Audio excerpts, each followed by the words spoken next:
Olá, olá! Boa tarde, boa noite, né? Na realidade, era para eu fazer a live às 18h30, mas acabamos que deu uma enroladinha.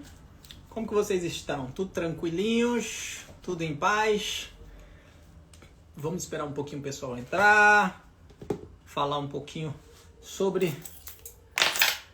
Você já coloquei a TV aqui, vocês já viram que nós vamos fazer, vamos assistir uma entrevista aqui, uma reportagem na CNN sobre um tema específico que é o deserto do Atacama. Gente, o desperdício não, assim dizendo, né? A grande utilização, o poder da moda no mundo, ele se compara a esse resultado aqui, que eu vou falar um pouquinho, e eu quero trazer essa reportagem para vocês, exatamente para a gente trazer uma conscientização e que a gente possa falar isso também nas nossas redes, sobre essa conscientização. Eu não sei se vocês viram sobre o vídeo que eu postei, né, o Reels que eu postei, exatamente para a gente tentar trazer essa conscientização, tanto para a moda em si, no geral, quanto também aí nas redes sociais para os nossos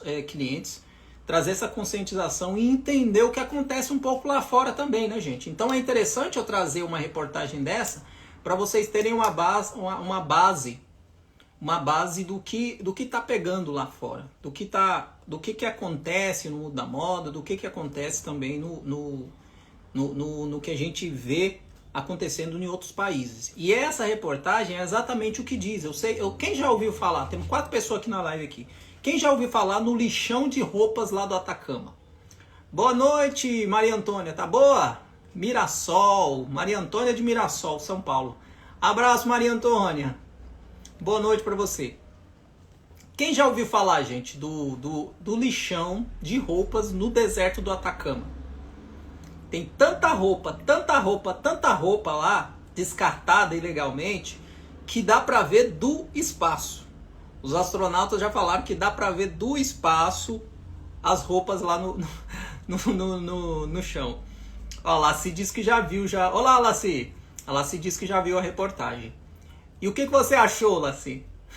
É estarrecedor, né? A gente vê que roupas e mais roupas estão sendo assim descartadas num paraíso como... Nilson, é um deserto, mas a poluição ambiental e todo o problema que isso acarreta, por questões até de aquecimento global também, atrapalha muito, porque o poliéster, né, gente, ele é danoso para o meio ambiente.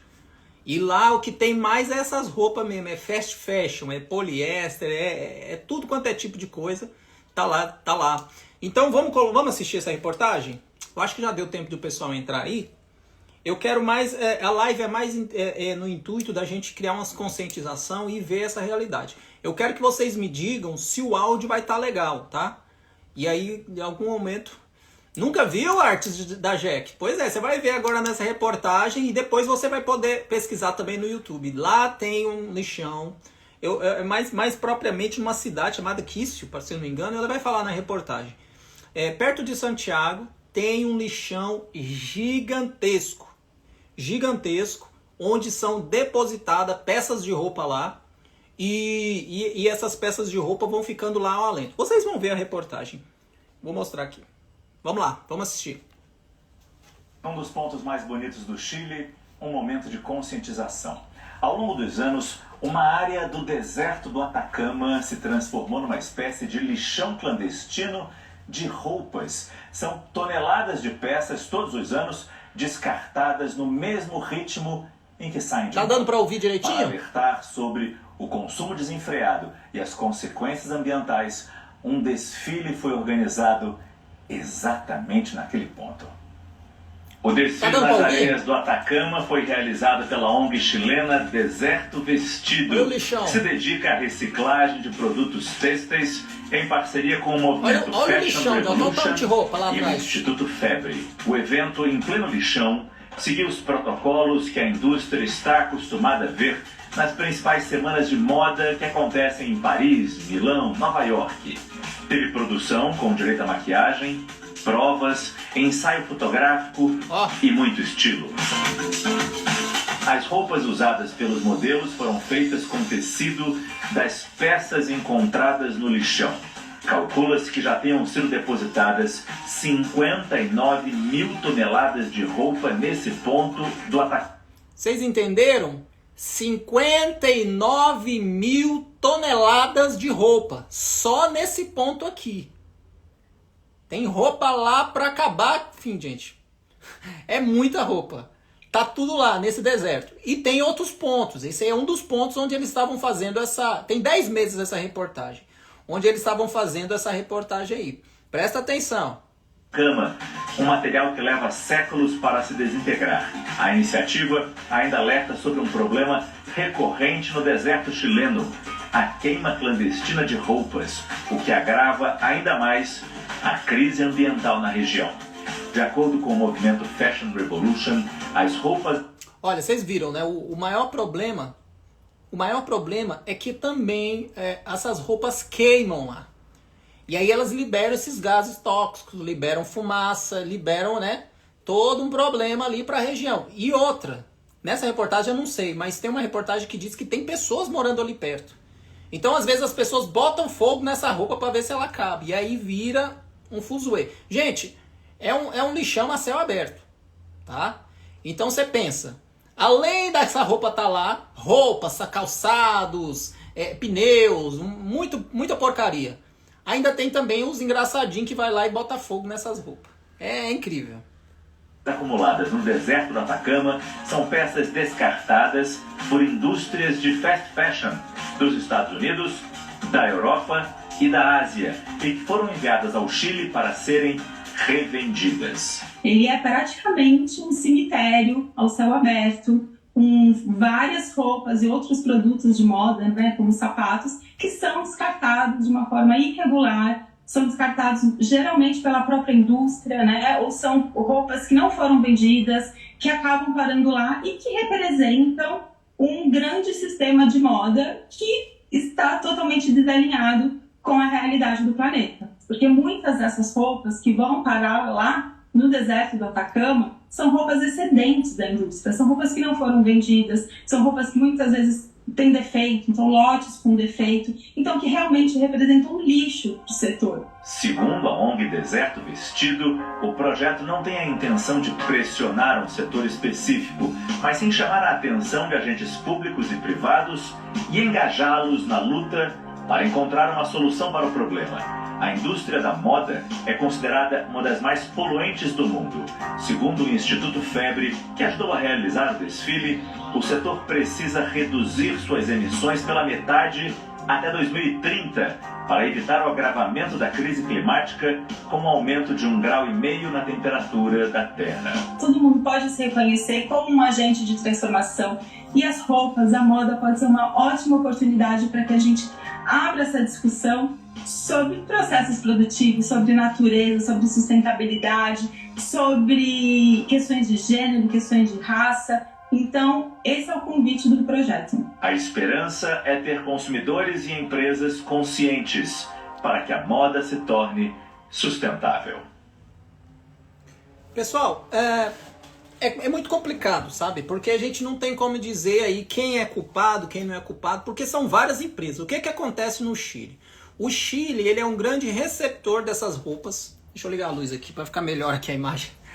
O Chile, ele é um grande receptor dessas roupas, desses fast fashions. E lá é feito ali a coleta das roupas que podem ser comercializadas, usadas.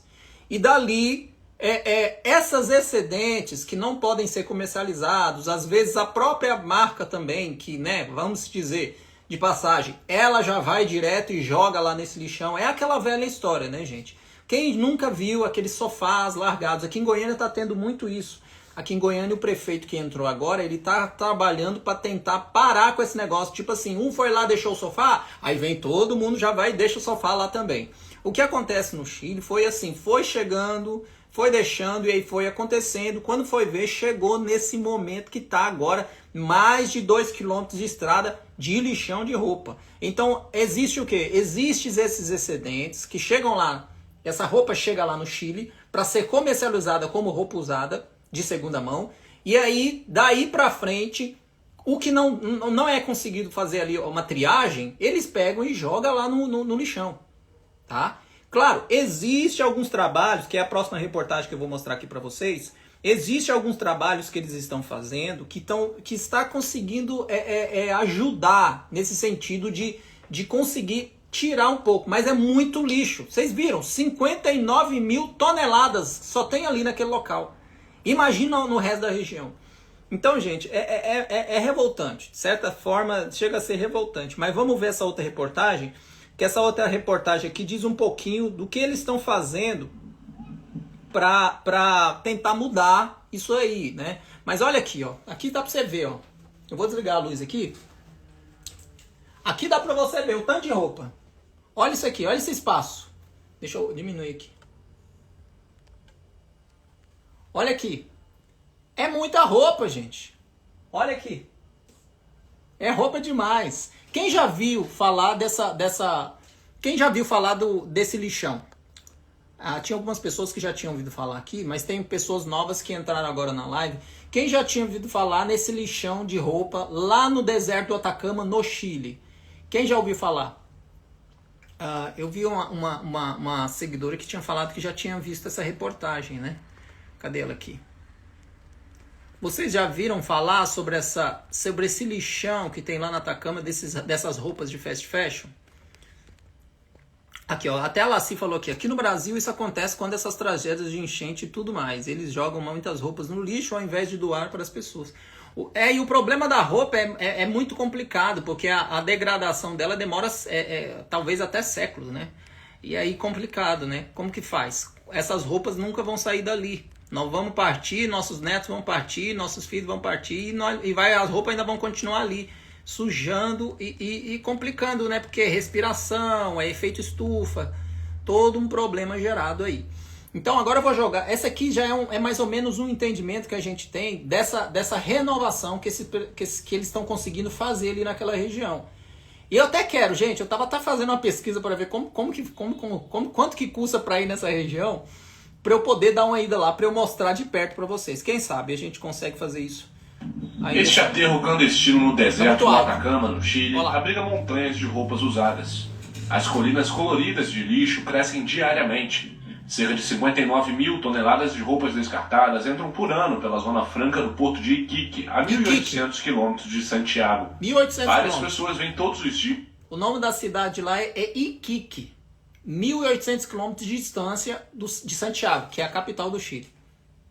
Vasculhar os montes de tecido e buscar as melhores peças para revender nos seus bairros. Alguns, como esta migrante venezuelana, aproveitam as pilhas para procurar agasalhos. Hoje viemos procurar roupas porque realmente não temos, porque nos desfizemos das nossas na vinda para o Chile. O Chile é o maior consumidor de roupas da América Latina e também o principal importador de peças de segunda mão da Ásia, Europa, Estados Unidos e Canadá. Na Zona Franca. Vocês entenderam, né? O que acontece? Nilson, como que essa roupa conseguiu chegar lá? É exatamente através dessa indústria. É a indústria de roupa de segunda mão que é no Chile. É o maior, tá? Então o que acontece? Essas empresas gigantes, elas têm um excedente de roupa que a roupa não sai. E aí o Chile, eles recebem essas roupas, só que a recepção é tão grande, que eles não conseguem dar conta de tanta coisa. E aí o que acontece? As formas de descarte irregular que gerou esses lixões aí. Porque muita gente não entende por que essas roupas estão lá. Essas roupas, essa é o que a reportagem está falando. Essas roupas estão lá porque o Chile recebe essas roupas de segunda mão. Tá? Certo que deve ser um valor muito, muito, muito irrisório. E eles revendem essas roupas. Eles são o maior revendedor de roupa de segunda mão, porque eles recebem essas roupas. Claro que tem vários lugares no mundo que recebem essas roupas de segunda mão, mas o Chile ganha em todos os sentidos. Então chega essa roupa através de containers, eles fazem ali a triagem, pegam o que dá ali e o que não dá. E muitos dos casos, essas roupas excedentes são descartadas lá no lixão de forma irregular, sabe-se lá por quem, né? Não tem uma fiscalização assim forte. Os comerciantes selecionam roupas para as suas lojas. O que sobra não pode sair pela alfândega, então acaba contrabandeado ou jogado fora. Como as roupas não são biodegradáveis, não são aceitas em aterros municipais e vão parar em aterros clandestinos. E esses resíduos textiles se generam. Esses resíduos têxteis são gerados pela importação dessas roupas usadas. Exércitos de pessoas na zona de livre comércio selecionam entre roupas premium de primeira e segunda categorias e lixo. Lixo é o que costuma ir para o deserto e agora passamos a utilizar como matéria-prima para fazer nossos painéis de isolamento térmico. Aqui já é uma solução que eles criaram para tentar minimizar. Claro, gente, essas soluções elas são lentas, tá? Isso já é uma solução que eles criaram de fazer isolamento térmico para casas. Como no Chile é muito frio, as casas precisam de isolamento térmico. E alguns isolamentos térmicos são feitos com uma pasta de questões térmicas, mas aí eles acharam um novo fim para pegar essas roupas, fazerem a tecelagem dela e picotarem ela e fazer esse insumo de matéria-prima para fazer o isolamento das casas. No caso, isso aqui já é uma solução que eles criaram, mas assim, tem que ter casa demais precisando de roupa, né? A Ecofibra usa os resíduos têxteis como matéria-prima. Fundada em 2018, a fábrica produz termopainéis para habitações sociais pré-fabricadas, evitando as habituais lãs de vidro ou lã mineral, altamente poluentes. O isolante ecológico que desenvolveram faz com que a fábrica processe até 40 toneladas de roupas usadas por mês em parceria com a Zona Franca de Iquique e com o apoio das autoridades ambientais da região de Tarapacá. Bueno, es indudable el daño, cierto, el impacto ambiental que tienen estos microbasurales. Não há dúvidas sobre os danos e impactos ambientais destes lixões de pequena escala, especialmente os de resíduos têxteis para as áreas onde estão localizados, principalmente em Alto Hospício e Iquique. Esses lixões de pequena escala geram alguns incêndios que, obviamente, produzem poluição do ar. Alguns incêndios ocorrem perto de áreas povoadas. É o que eu falei, já não basta as roupas descartadas. E por ser um deserto, e né, tem muita gente que bota fogo, ou às vezes até a própria condição do tempo, essas roupas pegam fogo. E assim, gente, perto desses lixões, como muitos lixões no Brasil ou no mundo inteiro, tem pessoas morando na proximidade. Tá? Então essas roupas pegam fogo e as pessoas da proximidade que moram ali, né, em casas subhumanas, as condições subhumanas de viver, eles passam por essa situação aí que seria a poluição, né, do ar. Cerca de lugares poblados. De acordo com o estudo de 2019 da ONU, a produção de roupas no mundo é responsável por 20% do desperdício global de água. O mesmo relatório destaca que a fabricação de roupa... Presta atenção, onde que a gente se encaixa na questão de utilização de água? 20% da utilização de água global é da moda. Ou seja, cada blusa, cada calça, cada bermuda, cada vestido, quanta água precisou ser utilizado para aquela roupa estar na nossa mão? 20%. A moda. E calçados gera 8% dos gases de efeito estufa. 8% dos cada gases. segundo, uma quantidade de tecidos equivalente a um caminhão de lixo é enterrada ou queimada. Para tentar reduzir o desperdício têxtil do Chile, Rosário Evia fundou a Ecocitex, em uma antiga fábrica de fios à beira da falência. Agora, a empresa faz fios 100% reciclados a partir de roupas em mau estado e restos têxteis. A fábrica também aposta na educação da população para que o consumo desnecessário de tecidos seja reduzido. Estamos próximos daquele momento na qual as pessoas começam a pensar em mudar suas decisões de consumo, mas infelizmente ainda não chegamos a esse ponto. Então, estamos falando de um mundo melhor, queremos um mundo melhor. Mas quando se trata de compras, as pessoas continuam adquirindo itens baratos. Saindo da pandemia, você continua a ver filas gigantes na Zara, H&M, Forever 21 e lojas mais voltadas para a fast fashion. Com a educação e uma nova lei que obriga os importadores de roupas e tecidos a cuidar de seus resíduos, essas empresas acreditam na conscientização das pessoas de que a moda pode ser tão tóxica quanto pneus ou plásticos. Gente, é complicado, né? É complicado porque assim, a moda ela é um consumidor de todos os sentidos, é um consumidor que precisa dessa manufaturação, dessa produção para ela se manter, e principalmente essas grandes marcas, né? Elas trabalham com lançamentos, né? O que as grandes marcas ganham com o quê? Com lançamento. É toda vez que lança uma coleção, que lança um novo perfil de peças, elas ganham o quê? Com esse novo. Por quê? O consumismo é isso, né? Sempre precisa de um novo, sempre precisa de mais. E aí, o que eu quero... Por que eu tô... Nilson, por que você está trazendo essa reportagem pra gente? Para vocês verem como as coisas com o tempo vão mudar muito. O consumo das pessoas daqui a um tempo vão mudar muito, porque essas reportagens já estão sendo mais rotineiras a cada dia. Reportagens como essa do Atacama, reportagens como a questão dos incêndios, o que aconteceu lá em Los Angeles, dos incêndios, as questões ecológicas que aconteceram aqui no Brasil, lá no Sul, né? Claro, tinha alguns problemas do poder público, quando a gente fala de bombas para a questão das águas, quando foi lá no Rio Grande do Sul, sim. Mas esse efeito climático que está acontecendo gera transtorno para todo mundo. Essas ondas de calor que está acontecendo no Brasil, isso tudo tem a ver. Nilson, você quer ser alarmista, quer falar? Não, eu só quero trazer uma conscientização para nós que também fazemos parte dessa moda, para a gente tentar mostrar para a nossa clientela o que acontece, né? Não vamos parar de ganhar dinheiro. Não vai parar de ganhar dinheiro, que enquanto tiver ser humano vai ter roupa. Isso aí você pode ter certeza, tá? Enquanto tiver ser humano vai ter roupa. Não vamos parar de ganhar dinheiro. Mas é interessante a gente entender o que acontece nas entrelinhas da moda. O que acontece com aquela roupa que a gente pede, fica sobrando e aí vai passando, acaba no lixão da sociedade, acaba no lixão da Atacama e acaba prejudicando o planeta todo. Assim, o interessante é a gente pensar em forma sustentável da gente, principalmente nós que trabalhamos com o ateliê de conserto de roupa e com modelagem. Incentivar o cliente a fazer as suas peças, certo? A gente achar um meio comum onde o cliente entende que fazer a roupa para si próprio é muito melhor do que ela comprar 10 peças de roupa. Você entende nesse sentido o que é interessante? Vocês estão conseguindo entender mais ou menos o que eu estou falando? Quando a gente, como profissional, consegue interagir, consegue conscientizar a nossa clientela para ela não consumir tanto, mas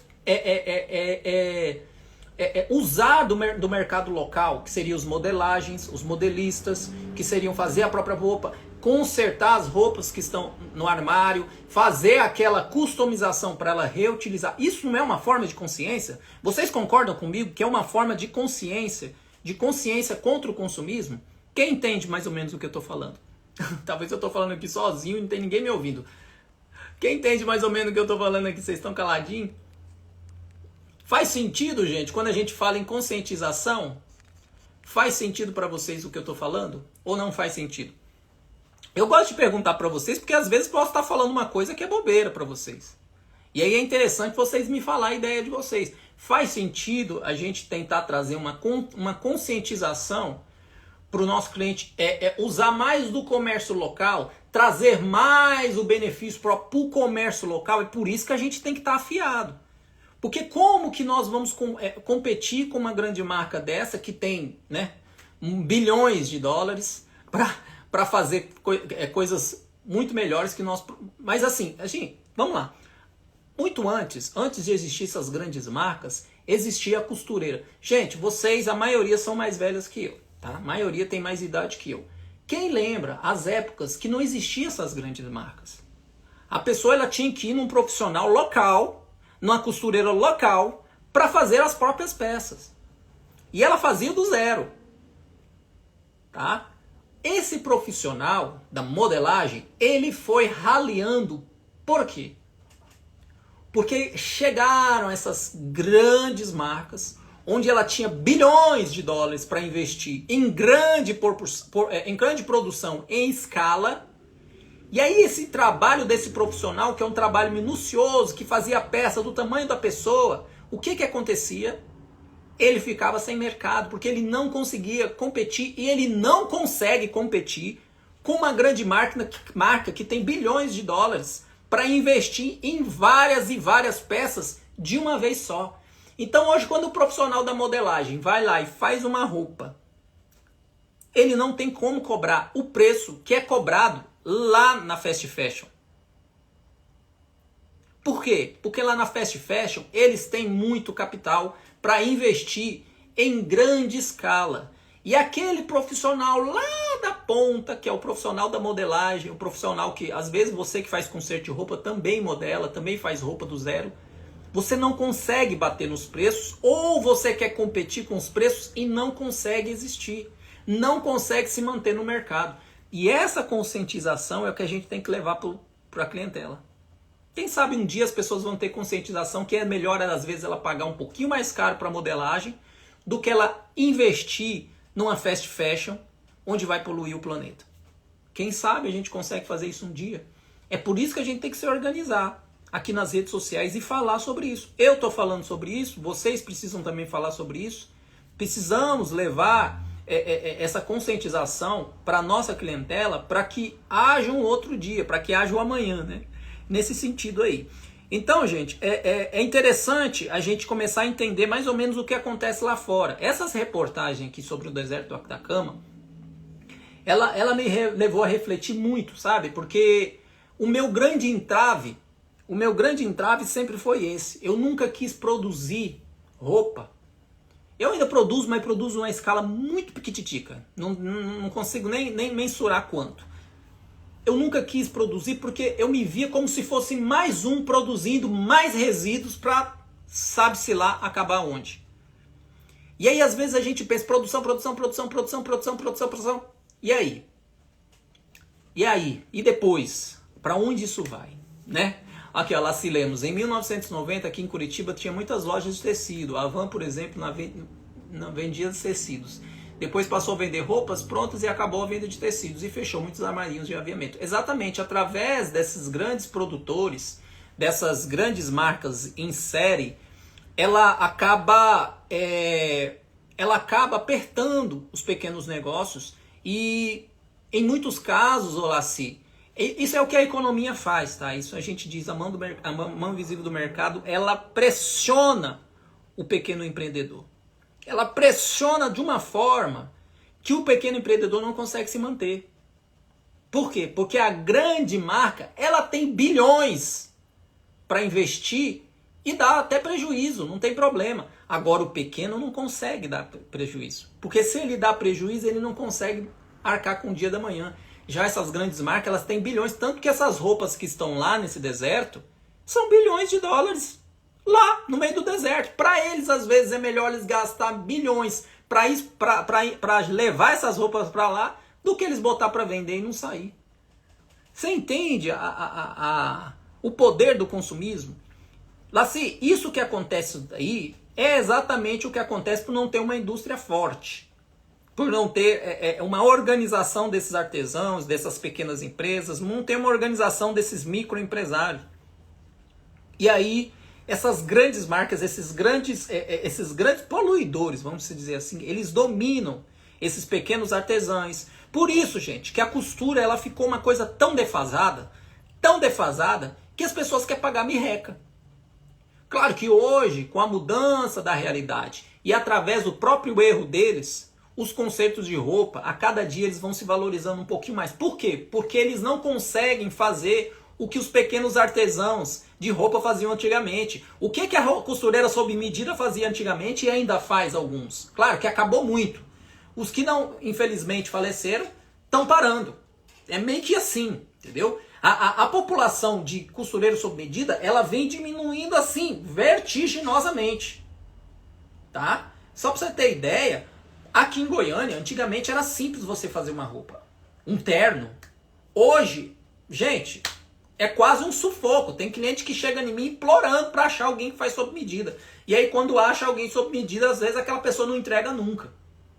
Isso é o quê? É um déficit de profissionais de moda na área da modelagem.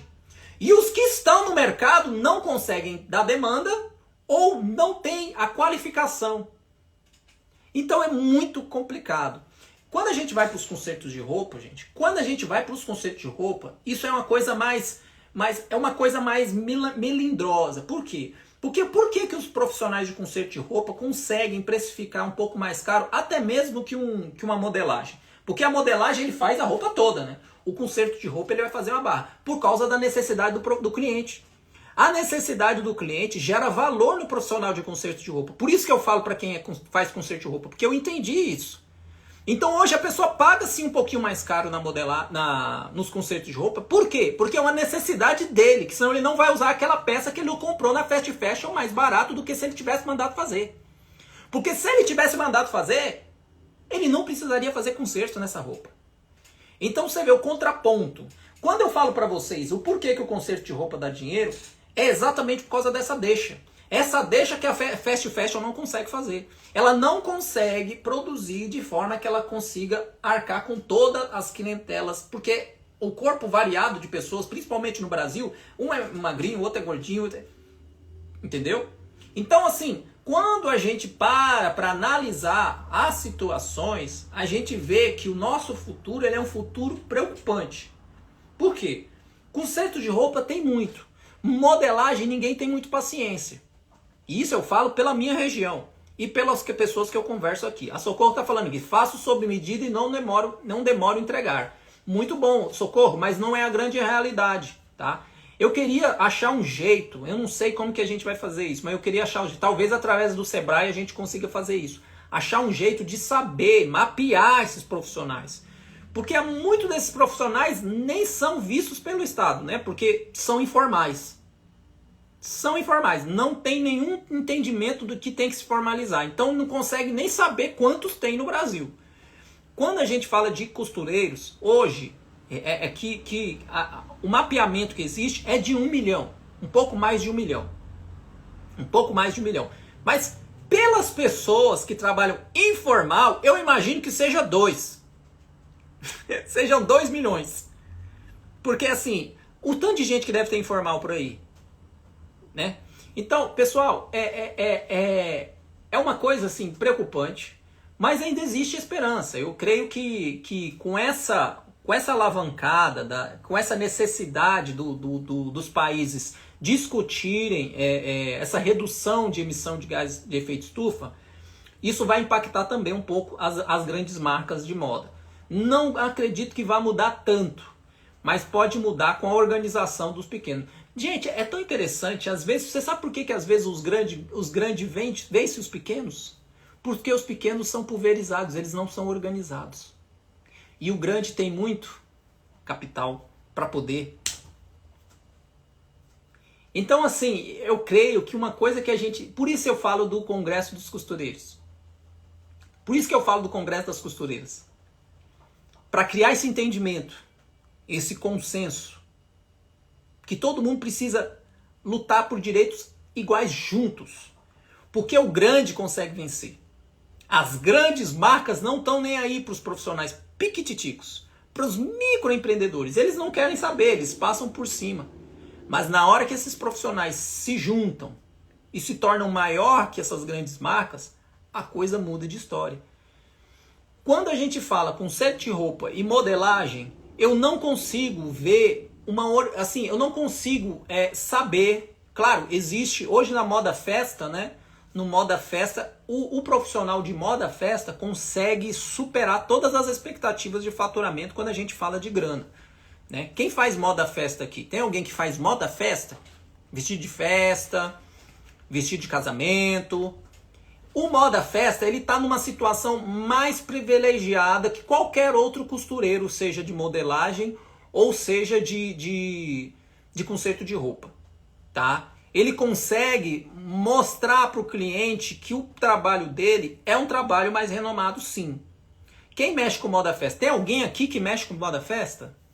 Vestido de noiva, vestido de madrinha, de madrinha, né? Eu ia falar vestido de padrinho, não tem, né? Alguém aqui, tem 19 pessoas na live, alguém mexe com moda festa? Se mexe não vai falar, né? Porque o pessoal é meio tímido, o costureiro é meio rançoso, né? Não gosta muito de participar. Ninguém aqui mexe com moda festa? Alguém já mexeu com moda festa aqui? Quem já mexeu com moda festa? Você que estiver na live, que estiver assistindo depois, você da assinatura, você responde. Ô Melo Exilda, você mexe ou já mexeu com moda festa? Ó, a Dileuza mexe com moda festa. Qual é a média de preço de um vestido de moda festa seu aí, Adileuza? Qual é a média de preço? Não precisa falar o valor exato, mas uma média de preço. Me fala aí. A Melo também, me fala aí, se você já mexeu, qual que era a média? Pois é, gente, qual que é a média de preço? Vocês que estão falando aí, eu mexo com moda festa, qual é a média? É uma média de preço que vocês cobram para fazer um vestido. R$500. Perfeito. R$500 numa moda festa. Ô Adileuza, quanto tempo você demora para conseguir fazer um vestido desse? Qual que é a média de tempo que você demora?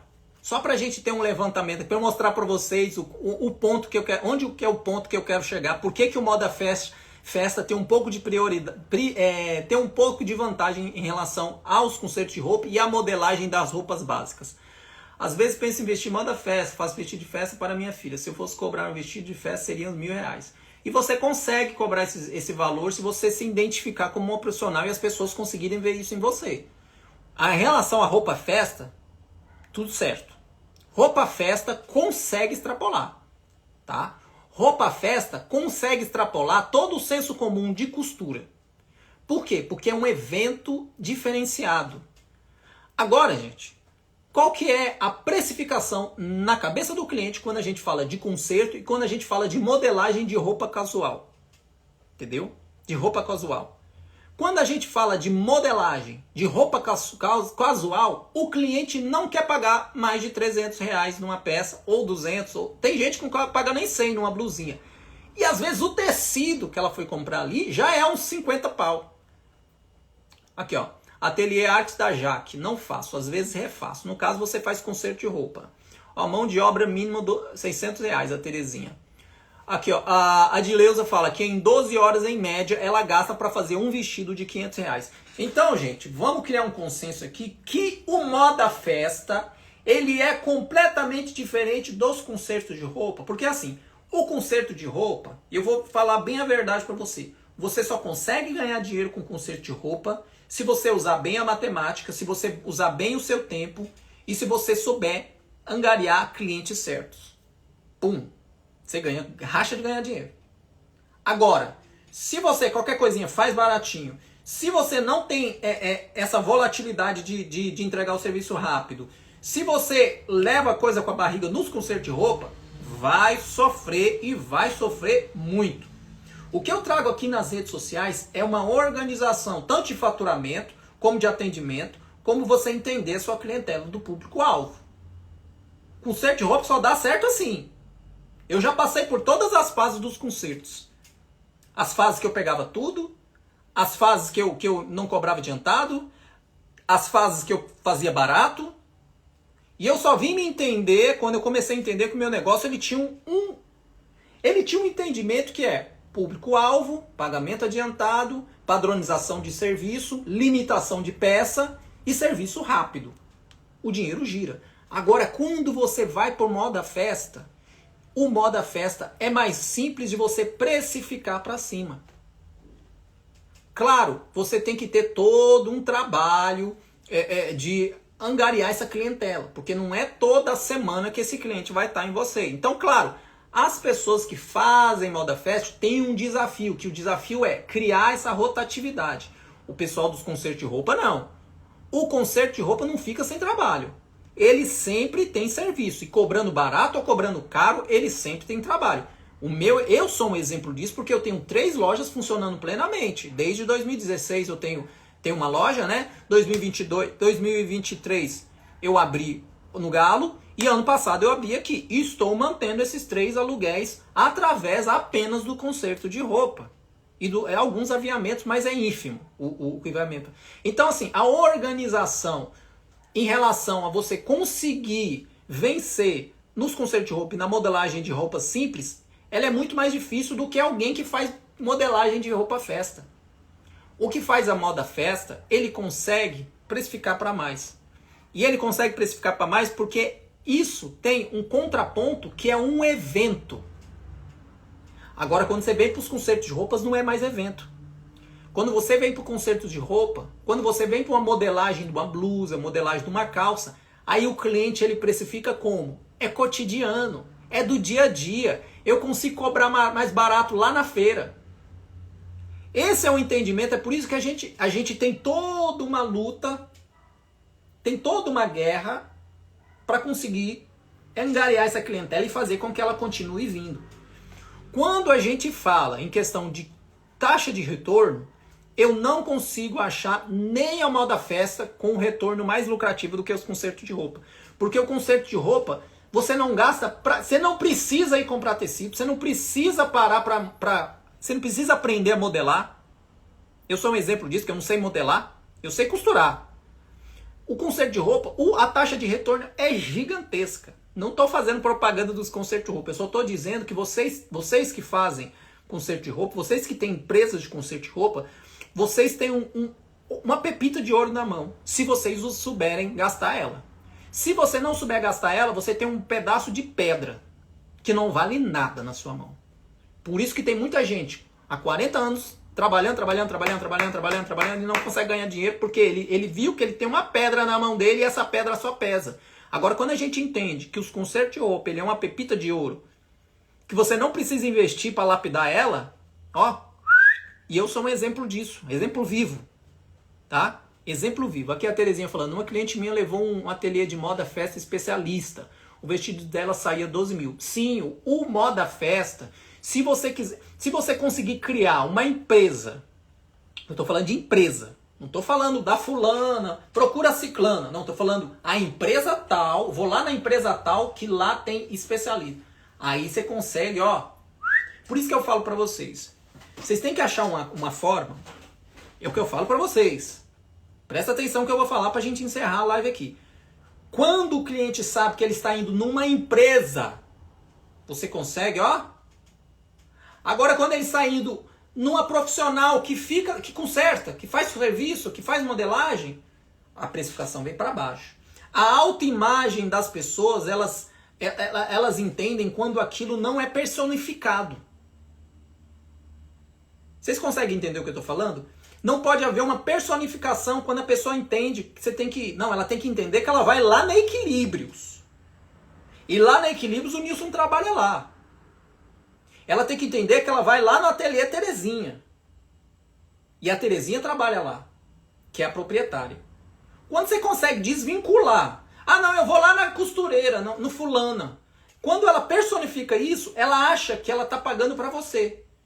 E aí ela vai pichinchar. Agora, quando você desmaterializa isso e sabe que aquilo é uma empresa e a empresa que está te cobrando, você pode falar o que você quiser. Você pode falar, não, isso aqui é as normas da empresa. O cliente vai aceitar, ele vai entender, porque você não personificou a sua imagem como profissional. Você desmaterializou a sua imagem como empresa. Quando você entender isso, acabou, gente. O cliente, Nilson, eu trabalho em casa. Não importa, é empresa. Você está vindo numa empresa.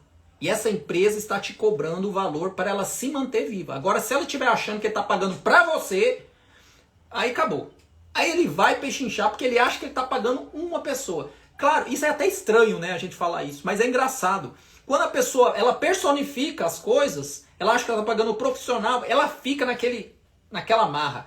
Agora, quando ela entende que aquilo ali é uma empresa, e essa empresa ela tem toda uma gestão, ela tem todo um funcionamento, ela tem toda uma norma, cara, as coisas mudam. Por isso que você não reclama lá no supermercado. Porque ali é uma empresa. Por isso que você não reclama numa casa de embalagem. Porque é uma empresa. Não é uma pessoa que está ali. Não. É uma imagem que foi criada, estabelecida ali. E você tem que pagar porque eles vão dar o registro lá e o registro vai ser registrado. E eles vão passar para a contabilidade e pum. Quando você consegue diferenciar. Isso eu estou falando para vocês profissionais. Diferenciar. Quando eu falo empresa, é diferenciar a sua personificação da sua pessoa com a sua empresa. Você é um, a sua empresa é outra.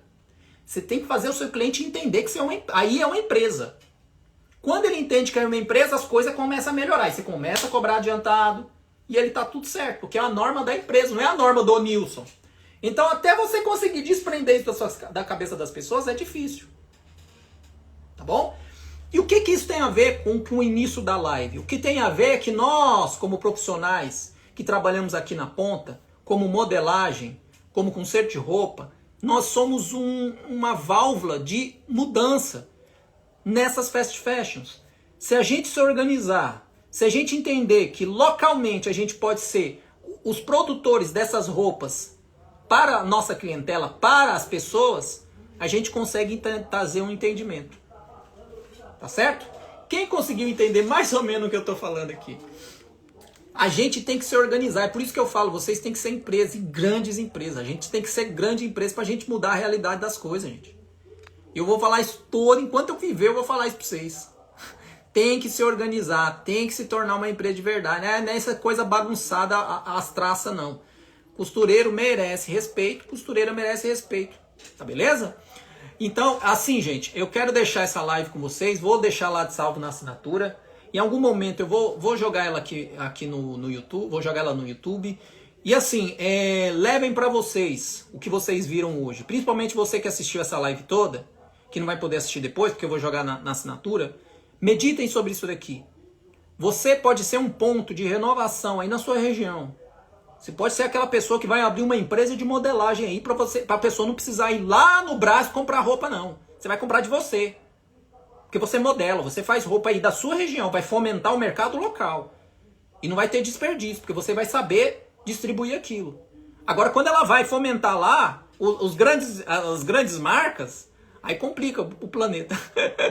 Entendeu? Somos 26 pessoas aqui, se cada um fizer um pouquinho, a gente consegue mudar um pouco da realidade aí. Talvez seja um sonhador, talvez eu esteja sonhando, né, gente? Talvez eu esteja ludibriando, talvez seja só uma coisa da minha cabeça, uma coisa que não, né? Mas pelo menos a gente começa com um pensamento. Tá beleza? Fiquem bem. Boa noite pra vocês. Amanhã tem mais live. Amanhã é sábado. Hoje é sextou. Gente, vocês não sabem, mas o Dia dos Namorados no mundo todo é hoje, tá? Então dá um abraço no seu namorado aí, no seu marido. Tá? Porque hoje que é o Dia dos Namorados no mundo todo. Só que no Brasil, a data é em 12 de junho. Você vê, aqui o Equilíbrios também é cultura, hein? Lá, como é o São Valentim, lá no mundo, né? É São Valentim, que é o santo casamenteiro do mundo.